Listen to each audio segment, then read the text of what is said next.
Is drinking raw milk safe like RFK Jr. suggests? Can you reduce a glucose spike if you eat your food in quote unquote the right order? I'm registered dietitian Abby Sharp. I host a nutrition myth busting podcast called Bite Back with Abby Sharp. And those are just some of the questions I tackle with qualified experts on my show. There is so much food misinformation and disinformation out there, and it can feel impossible to know what's real and what's BS. On Bite Back, my goal is to help listeners create a pleasurable relationship with food, their body, and themselves, which in my opinion is the fundamental secret to good health.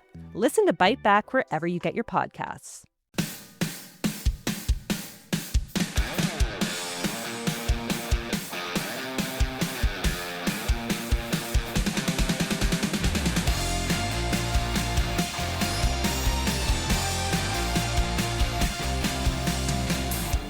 Hi, welcome to Someone Else's Movie, the original podcast where an actor, writer, director, or nebulous industry figure gives a little love to a movie they didn't make.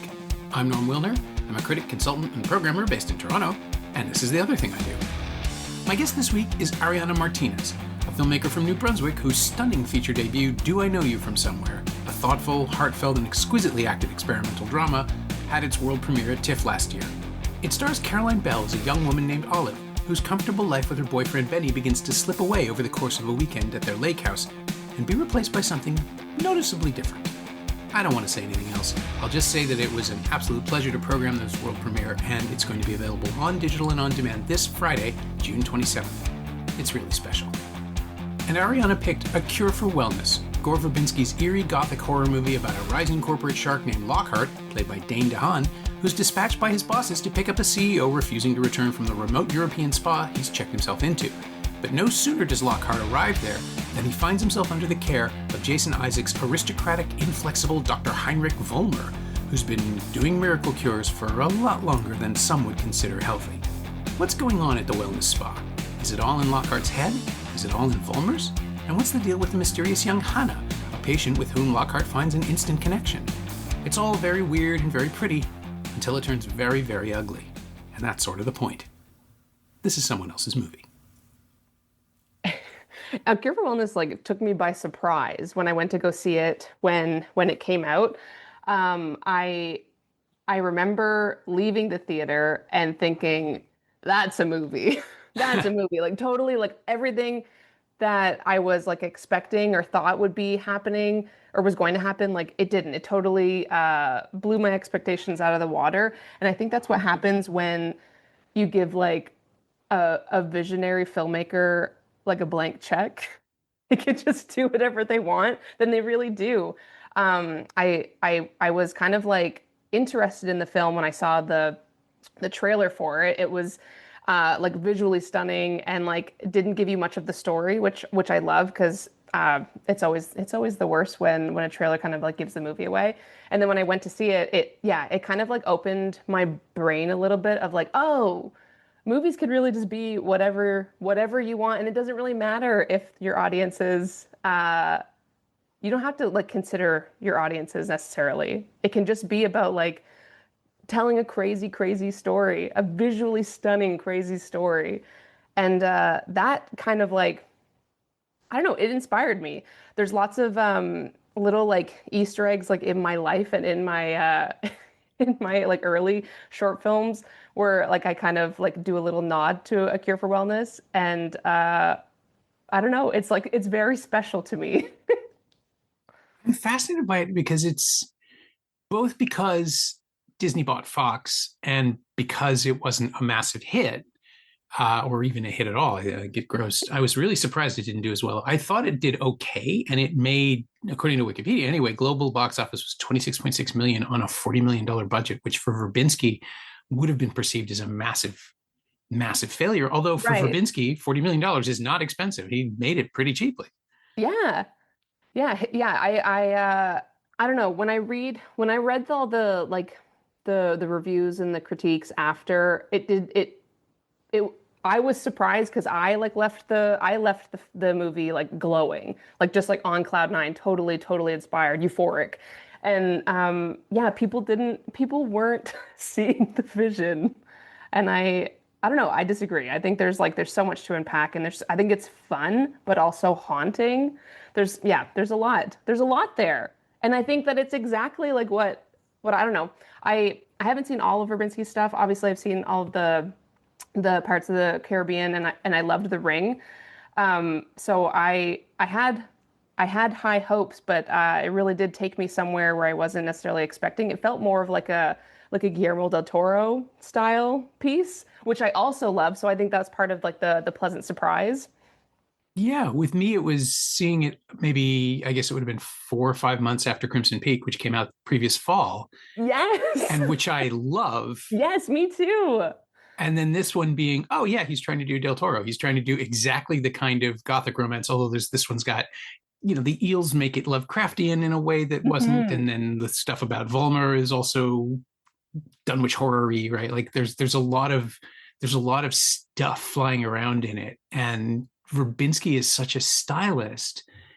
Like it lands as chillier than Crimson Peak, which was also dismissed as not having enough of, like a big emotional arc. Although I think the thing about Crimson Peak is that everyone is having big emotional arcs and they sort of tone each other out sometimes to an audience that Totally. doesn't like know how to read that stuff.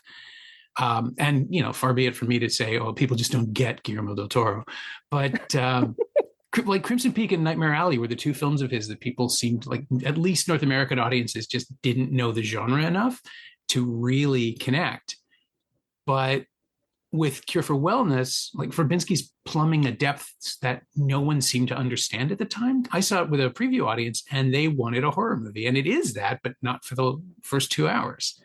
Yes, exactly. And it's more of like it's a gothic horror as opposed to just like a traditional horror. We're getting all of like the ambiance and like it's like the unsettling tone and the suspense, and it's all atmospheric. You get so little like visual horror, like the bit with the teeth was gross, and like the the eels being like put down the throat, gross. But otherwise, like it's more about like what's going on and like that slow rollout of the mystery that feels also so literary. Like getting those little clues as you're kind of like slowly moving through the story. You're not getting everything all at once, or there's not this big massive twist. You kind of like are puzzling it together with Lockhart as you go. That is not, yeah, I guess when people think of horror, they're thinking of like jump scares or slashers or like lots of like outright violence, but like this doesn't have that, but it is scary. It's super unsettling. Nobody wants to, like, if you knew this about this place, like, you wouldn't go there. It's terrible. Yeah, I mean, everybody is sick.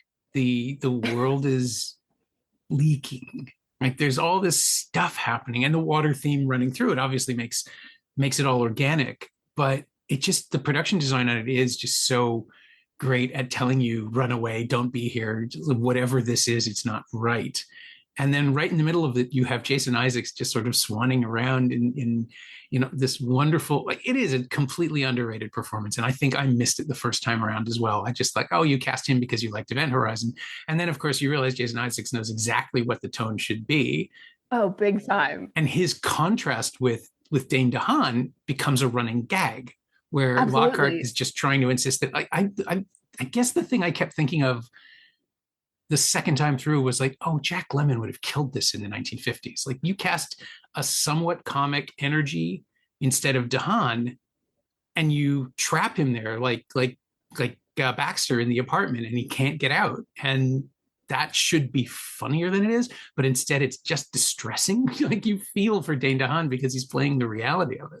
Totally. And like what's crazy is that he's not a likable character, and yet he does get us on his side. I think, and I don't know what that is, if it's like what he represents. Like obviously he is like capitalist America. He is the everyman in the worst way, like with the ambitions, with the aspirations, with like, yeah, there are things wrong with me. But I need to get to like the next checkpoint, the next goal in my life, and I'll do anything to get there. And I don't have time to stop. I don't have time to slow down. Where the wellness center like forces you, whether you like it or not, Yeah. to do that. And so, and I don't know, there's something like reflected back at us, and we see there's so much reflection happening in the movie. But like we're almost seeing like the worst versions of ourselves like in him while we're watching. And so you kind of like do want him to make it out because we don't want to, I don't know, face the fact that like we are so corrupt, we are so broken, we are like unfixable. I don't know. I think there's so much to like kind of like dig into, and I love the juxtaposition, like you say, about between Lockhart and Vollmer, where you get somebody who is like so contemporary, so like representative of like the now, the people now, and then you get these more like traditional ideals, very traditional Oh yeah. ideals, with him and how they like are constantly combating one another, and like that, it's I don't know, like it's delicious to watch. Yeah. I mean, it's based, well, so Justin Haythe and Verbinski were supposedly inspired by Thomas Mann's novel, The Magic Mountain, which is about a man who goes to an asylum or a sanatorium to visit a family member, I think, and then gets trapped there for 7 years in somewhere in Bavaria. So it's very, very similar in its introduction, but it doesn't have any of the supernatural stuff. It doesn't have any of the um, contemporary stuff. It's a metaphor for Europe before World War One, more or less. And in fact, it ends with the narrator going off to fight in the front lines and presumably to die there, having survived this experience and learned almost nothing. This is the guy who wrote Death in Venice, so I suppose it's not surprising that this would go that way. And they just decided, well, what if it was obscene? Like, what if it was just completely everything there is wrong? And the one thing, and minor spoilers for A Cure for Wellness, the one thing that does truly work is that you don't have to age as quickly if you are under Baron von Reichenmel's treatments. You will live a very long time. You will also never leave the sanatorium and not be very happy. But it's just this great. The vibe I get from it is more what Pauline Kael used to call "come dressed as the sick soul of Europe," and she used that as an excuse for a bunch of films that were produced in the 70s that demonstrated that the aristocracy has already inbred itself into debauchery. And that felt to me like the movie that we're watching, because Verbinski doesn't like any of these people except Hannah, Yeah. who is also, by virtue of her entire upbringing and all the stuff we learn about her, possibly the most damaged character in the entire picture. Yes, and the most damaged and the most innocent. Somehow, yes. Yeah. Like that contradiction seemed to be the most fascinating thing to the script. Is like, what does she get to do? What is she allowed to know? What is she going to be able to do within the story? And Mia Goth is, I think this might have been the first time I saw her in something, or maybe the second. This was the first thing I had seen her and fell in love with her immediately. She's so fascinating. Oh yeah, she's in Nymphomaniac. I forgot about that. I think she plays the young version of somebody. But this is her first major part, and Verbinski just shoots her like the cover of a paperback, right? Like she's like the Victorian heroine running away from a castle in the mist, but she can't leave. It's horrible. Yeah, there's obviously so many questions as you're moving through the movie, and like a lot of them get answered, but not all of them. I always, every time I watch it, I always wonder, like, okay, so the all of the employees at the wellness center, like what do they get out of it other than like the vitamins, the like prolonged life? And but like, is that worth it? Because they're there, and like they seem to be totally bought in, because at the end when they're having the big ceremony, the big celebration, like they are all in. Like the dancing and the robes, it's like it's stunning and also so terrifying. But like they're so bought in. But why? Do they not have a life outside of this? But surely not, because they're all like interconnected with one another. I guess I don't know. That's always been a part that's been curious to me, because I understand where Lockhart's coming from. I understand where where the patients are all at and what Vollmer's goal is, but all these extras that are also so vile and unsettling, like what is their motivation? And I like being like curious about that and thinking about that every time I watch. What do you think about that? I truly don't know. I like that. The more I think about the movie, I don't know that it works as well as Verbinski thinks it does. I think it needed to be shorter. Yeah. Just in the second act. Just the first act takes forever, and it's great because you're completely immersed and there's all this disquieting stuff flying around that you don't really grasp. And then in the second act, I think there's just a little too much history. Like Yeah. save that till the ending. We get a lot of like doubles of things. Like he like comes out of like the dreamy state and like has like the little realization or like remembers, kind of like goes back into himself and then like goes back into the dream. And like it's kind of back and forth, or we kind of like get like the ending, or we're discovering things. There's a lot of like parallel storytelling happening. But then, which is awesome, but then we get it again Yeah. and then again, and lots of those like beautiful montages that are also super atmospheric, like with the supernatural surrealist stuff paired with memory, which I love. I love that so much. But we get a lot of it, and I wonder if it's like diminishing returns. I think it kind of is. I mean, it just felt like, after three Pirates movies and The Lone Ranger, that Verbinski couldn't work in a shorter frame. That he just needs to make a movie that's 2.5 hours long. Like the same way that almost all of Tarantino's movies are 154 minutes now. It's just how he works, and that's his ideal running time. So I assume with him, it's a process of cutting it down until he gets to that point and then just going, okay, got it.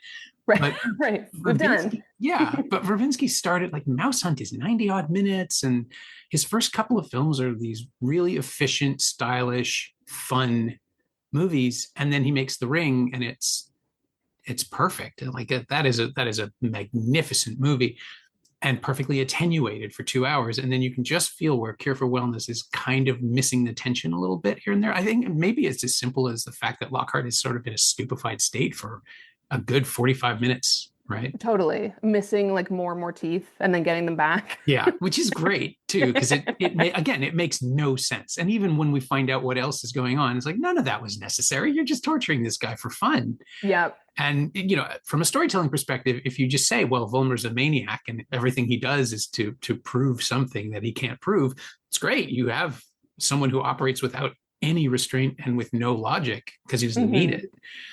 But then we need more of Isaacs than we need of Lockhart, because Jason Isaacs is having the best time. Yeah, I would have loved to. We get so few moments without Lockhart. Obviously, it's his movie, but like the few moments we get where it's like Jason Isaacs and Mia Goth, and they're like having those conversations. I was like, I want more of this. Delicious, delicious. Like I need more of this man, more of like who he is, like behind the curtain. I would have loved to have seen him in his freaky lab.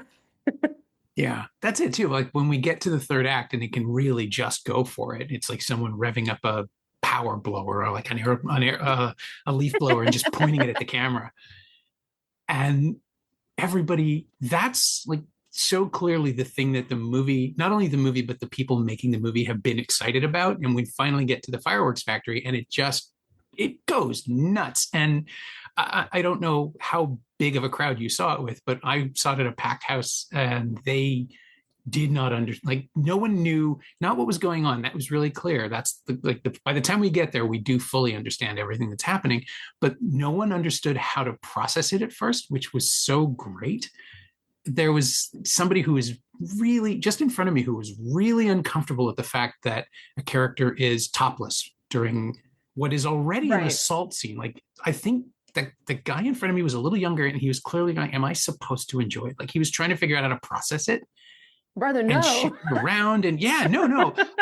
It's just like, it's great because you don't get to do something like that in a studio picture unless you're the guy who made the Pirates of the Caribbean movies. It's like, look, my movie's made $1 billion. This is an aesthetic choice. And it does make sense. Like it is horrible. And it's something that even Del Toro wouldn't do in Crimson Peak. Like we're never allowed to take even aesthetic pleasure in nudity in his movies. And here it's just like, it is so clearly arguing with itself because it's a horrible moment. It's incredibly unpleasant. And the character perpetrating the act is clearly the villain. Like there's nothing to enjoy here. And yet his choice is just like, yeah, this would be the way it happens. And it's awful, But there were people in the theater going, it's making me feel something. And it was really weird to feel the energy in the room just shifting back and forth for like 30 seconds. Oh, the discomfort is palpable. Mm-hmm. I have like I have trouble watching that scene. Like I've seen the movie plenty of times, and every time we get there, like I also battle with my own discomfort. Like, and I wonder too, like I'm like, oh, did we need this part, or did we need like obviously we need to see like this story beat, but how graphic do we need to get with this for like an audience to understand what's happening? But to your point, it is like that is how it would have happened. You're right. And like it is, I think, because Vollmer is also so charming throughout the whole movie even though you understand that there's like sinister undertones. But I'm curious about him. Like I'm like, I don't trust you, but I want to go with you to wherever you're going. And then that is a part where it finally is like, oh, I I'm understanding all of the pieces. I'm understanding how like it's not even morally gray at this point. It's like just it's like wrong. So upsetting, but also I am curious about where we're going with this. And then to see it being acted out is like it's hard to swallow. And then you're so excited when Dane DeHaan gets there. It's like a breath of like you're able to exhale because you're so tense. And you don't even realize how tense you are until he gets there. Yeah, it's a lot.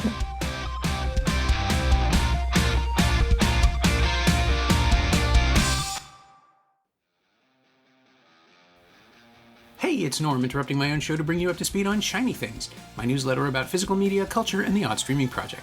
Last week, I caught up to the new releases of Spears' The Shrouds, Elevation's Last Breath, and Warner's A Working Man, and fell hard for Universal's magnificent 50th anniversary edition of Jaws.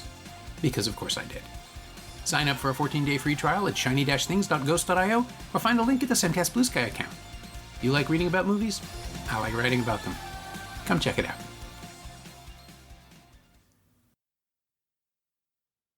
And I'm still, I'm 10 years later, really, I'm still thinking about how you do that. And in a movie that is pitched as an entertainment, like it's the story, people compared it to Rosemary's Baby because there's a big secret and there's a lot of old people, I guess. I don't know that I really buy that. Hereditary came up later, like a year later, I guess, when the cult shows up and they're mostly older people. It's this great escalation of discomfort, right? Like it starts with a violent car crash, and then it gets to the weird surgery stuff, and then it gets to the creepy old people. And he's just playing with what the audience will be unsettled by, and then finally gets to something that is inarguably horrific. Mm-hmm.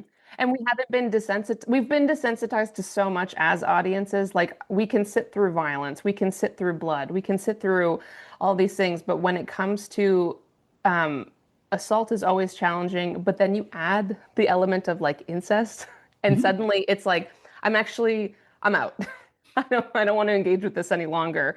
And it doesn't last very long, but it is enough to kind of like I can totally understand where audiences are like no longer bought in to the movie, and they it doesn't matter how the ride has been up until that point. They've decided right then and there that this movie is not for them, and they don't want to be like associated with liking it. Yeah. Some people tapped out, and it's like, I shouldn't be feeling, I want to feel good about this. I want to enjoy myself. I want to watch, like vicarious violence and all of that. And when Lockhart shows up, it's the moral assertion that everything is going to be okay. And that's even before, yes, of course, it's before Vollmer's face comes off and you actually get to see like the literalization of the, like all the metaphors about aristocratic rot. And he's not a good dude. That's the point. That's the point. Yeah. But it's fascinating when I think about movies that turn the camera back at the audience and indict them for watching what they've been watching. I think of something like Man Bites Dog. Are you familiar with that one? It's a Belgian film. It's kind of disappeared. Criterion I think it's still on the channel. They released the Laserdisc and DVD, but it hasn't come to Blu-ray yet. It's a mockumentary about a Belgian student film crew, following around a serial killer who's just charming and chatty and enjoys being filmed. And it's funny, and like it's a deliberate comedy. And then at the 3/4 mark, there's a moment where something truly horrible is happening. It's just off camera, but it's very clear that it's going on. And the protagonist, the subject, Ben, invites the filmmakers to join him and points the camera like straight down the barrel of the camera, says, "Come on, you want this." And I saw that with a crowd of critics in that case at a press screening in 92, and the whole room just stopped breathing. It's just stunning at how simple it just takes you down this road and then goes, "Oh, no, this isn't a good guy." You've been watching a horror movie this whole time. It just, we were playing with your expectations, and now you're stuck with us. And that film, on the other hand, sets up a context where, because the villain is the protagonist, it's a great moment in the movie, and it really does get people talking about what it is they've been watching. Cure for Wellness is, but everything looked so nice and pretty, and it was a creepy, harmless movie. Why do I have to think about this now? But again, you can feel the argument in the room, like the tension changed. So yeah, what was your crowd like? It wasn't very full. I'm based out of Fredericton, New Brunswick, so it's a tiny city, and the crowds tend to go more towards like let's just say that Marvel films are always full, and then any sort of art house film, or like when Parasite came, even after it had won the Oscar, like it was still kind of empty. Okay. So it wasn't an overly full crowd, but I was there with many of my friends, and that it was obviously a topic of conversation after, of like, did I like that movie? I don't know how I feel about it. Like I need to like sit on these feelings. But I did feel like the kind of like the energy gets sucked out of the room once we got to that climax. And I don't know if that was just the way that I was feeling, but it did feel that way. It felt palpable, that we suddenly got to like, this is the movie we're watching. This is what we've all agreed to come see. And I don't know if anyone else feels tricked, but I do. It's an audacious moment, though, and to get us there and then just sit with it. And I don't want to make the whole podcast about this one moment, but it is the thing that is distinct about it, and maybe the reason why, like, it's not even Disney having acquired it. It's not even on Disney Plus. No, it's not. It's just hard to find all of a sudden. The Blu-ray was the last big mass release of it.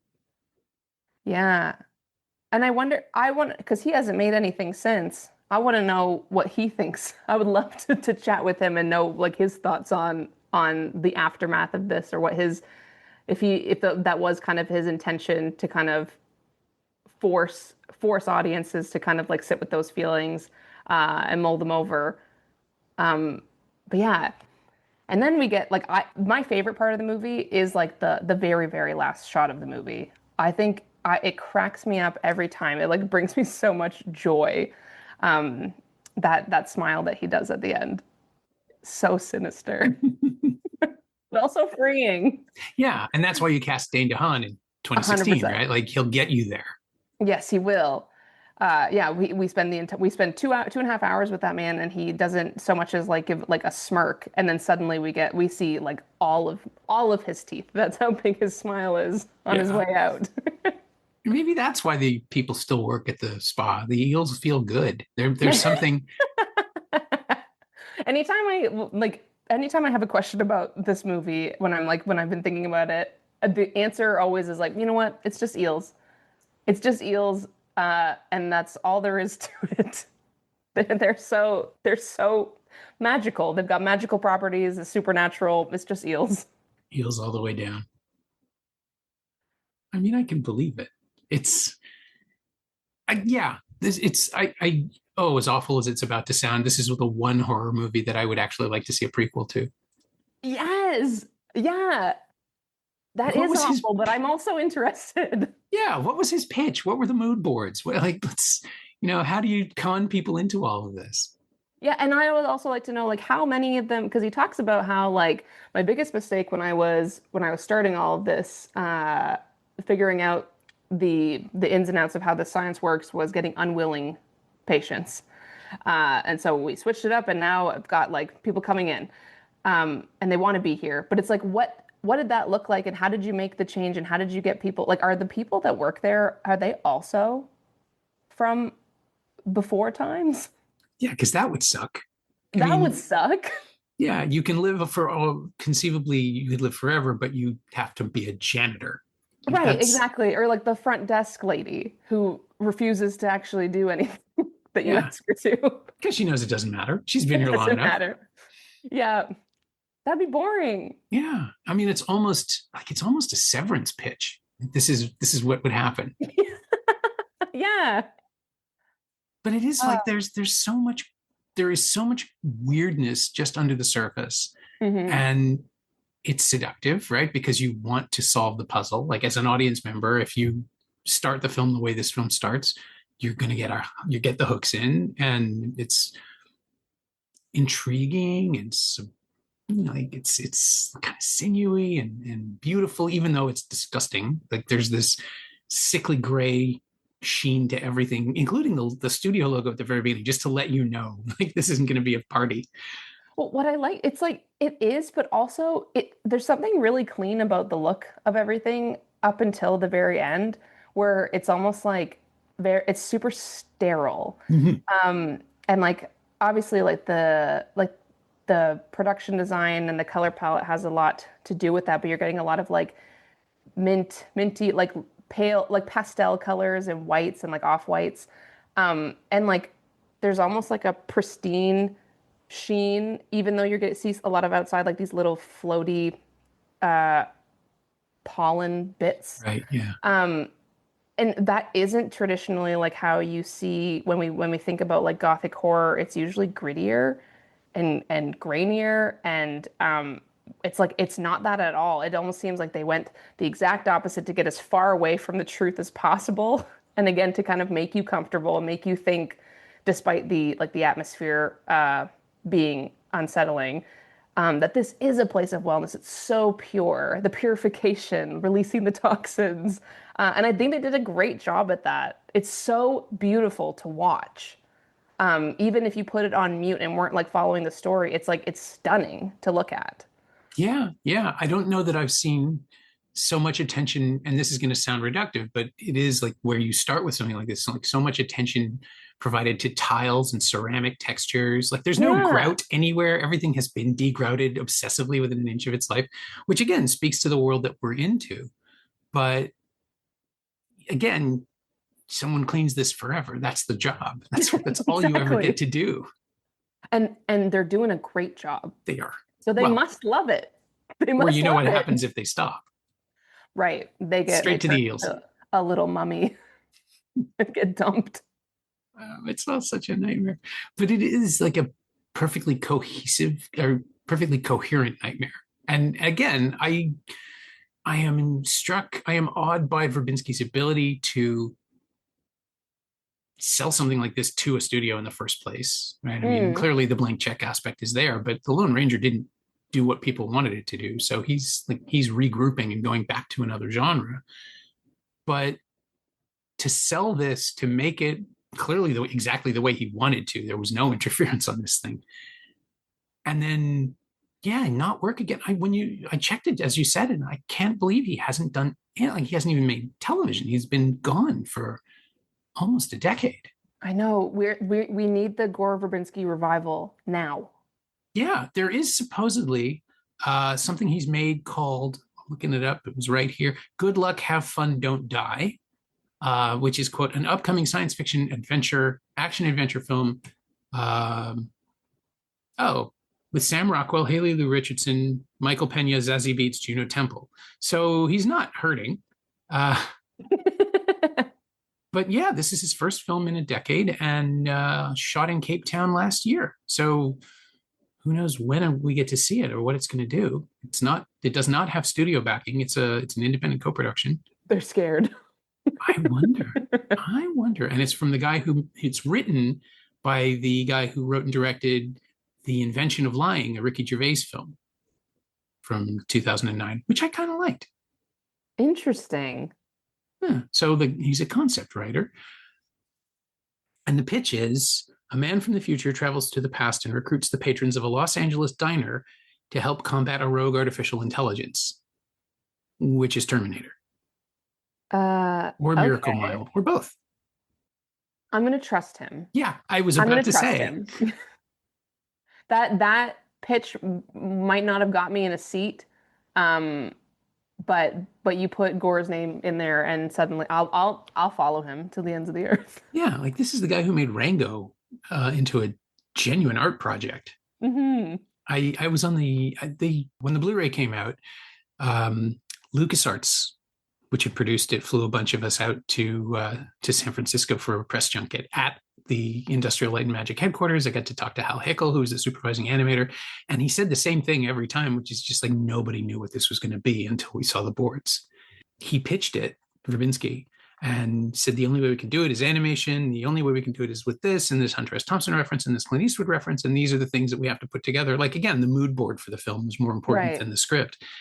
And then you see it, and it's like, holy, like there's this has no precedent and this has no antecedent. It is a singular thing that still draws on, like Pirates of the Caribbean and like The Ring and like A Cure for Wellness. It draws on our knowledge as an audience of the things that have been made before. Because the other thing that I was thinking watching it this time through is that it's also Dracula, right? Like it's Mm. about an American underling sent to well, it was British in the novel, but an American underling sent from the real world into this, Eastern, like quasi Eastern European nightmare of aristocracy and mystery and secrets and rituals. Um, Things are very different. This is like if Jonathan Harker never leaves the castle and gets back to London, it hits the same notes, right? He's got he's got a story that he wants to tell that he's super interested in. I love that. Oh, and the other thing too that we were speaking about, running times and how everything he's done for the last 20 years almost has been 2.5 hours.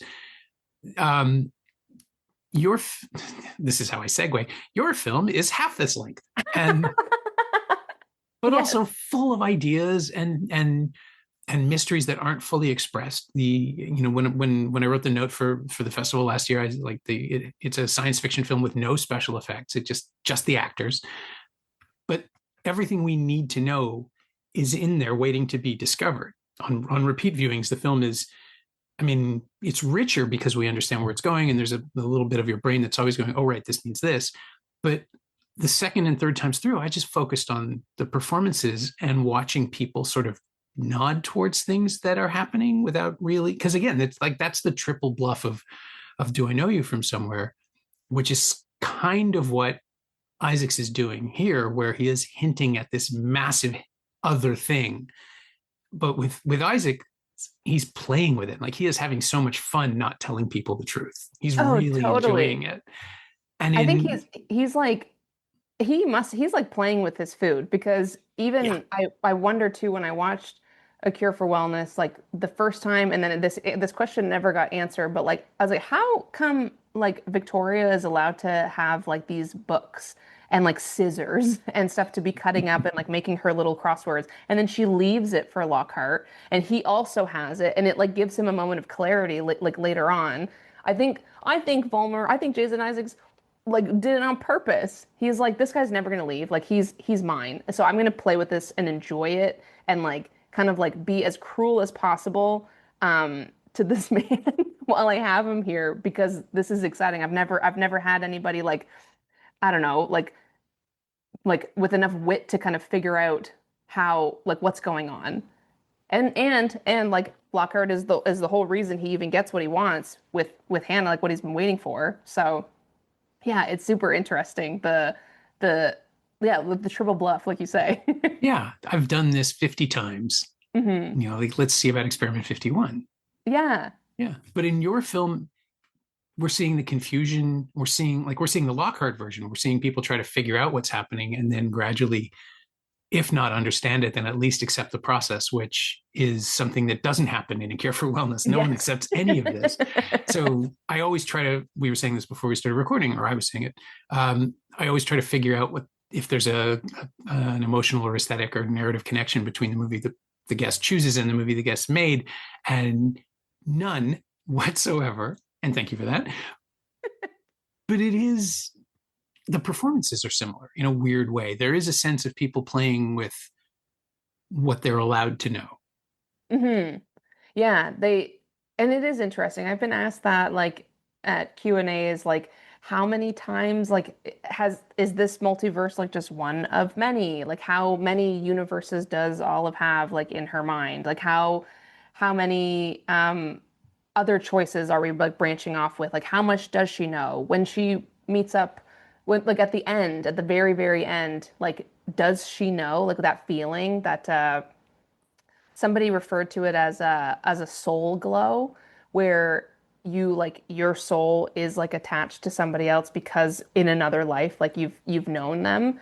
I thought that was beautiful. But yeah, the how much do you know and then how much do you know that you know? Right. The push and pull of feeling, right? Like Yeah. this is not about knowledge. It's about the feel. It's the soul, though. It's the feeling Hmm. of connection, and that incredible moment where Carolyn Bell lays it all out in front of the camera in a single take. And again, this I don't want to spoil for people who haven't seen the film yet, but I just I've seen that with a crowd twice now, and it's just so thrilling to feel the whole room in it and on board. There's no disconnection. There's no moment of, oh, this is you're going too far, because it's risky for the actor and that close to the camera, knowing exactly what it's going to look like. But by the time we get there, we're all in.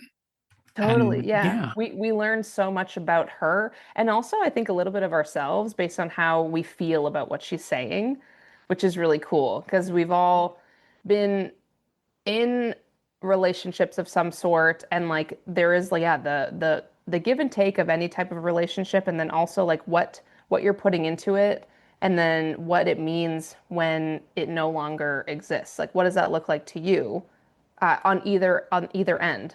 So yeah, I think it's a powerful moment that also asks for self-reflection. yeah. And you've opened it theatrically already in the East Coast. How are audiences responding to it? It was great. Um, I had a lot of people at every we kind of toured it around and did Q&As and at almost every single audience, somebody would come and find me after the movie and kind of start telling me a little bit about their personal life and ask me like, do you think that people can change or do you think that like it's it it's not too late to kind of like start again or like these really really big questions that I was certainly not equipped to answer but I it felt like oh like you just saw my movie and it resonated with you so deeply that you felt that I do have the answer to this question or you want to share this with me because I just connected with you through the film. And I thought that was so powerful and so beautiful. And I loved those conversations, like hearing what people got from it. Oh, that's wonderful. I'm so glad. I knew it was gonna. I knew it was gonna land. I knew it was gonna play with people. I'm so glad it's out in the world now. I do not imagine that Verbinski had similar conversations at the end. No. Can you imagine someone being moved so deeply because of like the morally gray things that he was covering in the film? That those conversations hopefully did not happen. Yeah.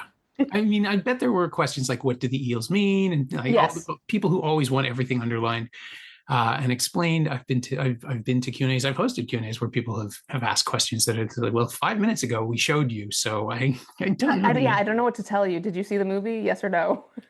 oh, but just the idea of something like this existing in the world, this and Crimson Peak too, like two films that are just sort of warring versions of debauchery and Hmm. Victorian and Gothic romantic weirdness and creepiness.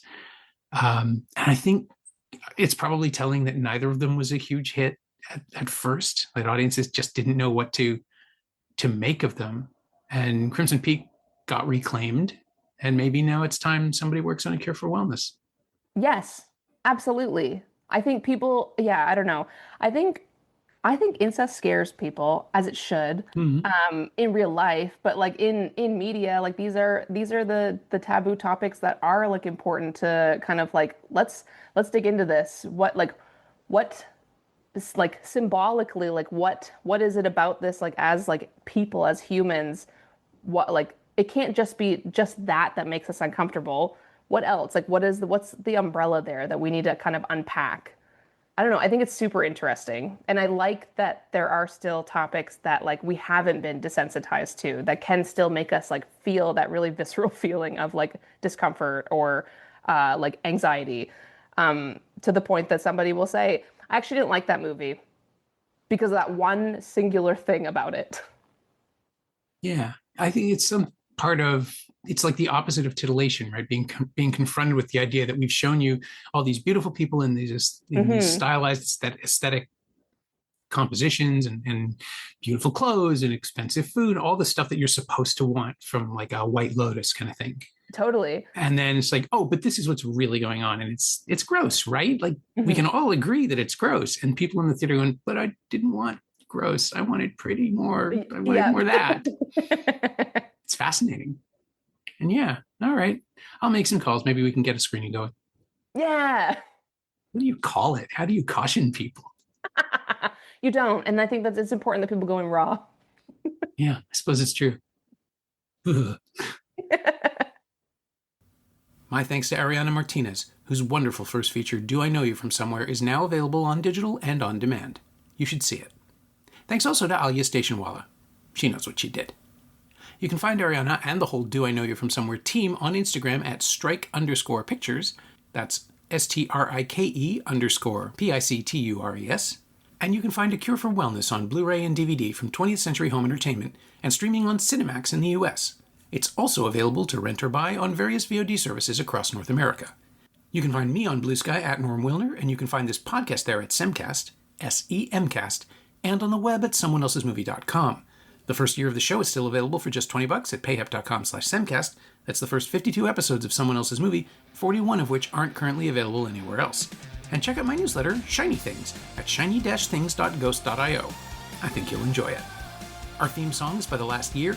If you like it, or this show in general, please say so. Leave a review wherever you've been listening. Every little bit helps, it truly does. And check out the other shows on the Frequency Podcast Network while you're doing that. Stay safe, watch movies, get all the boosters. I'll see you next week.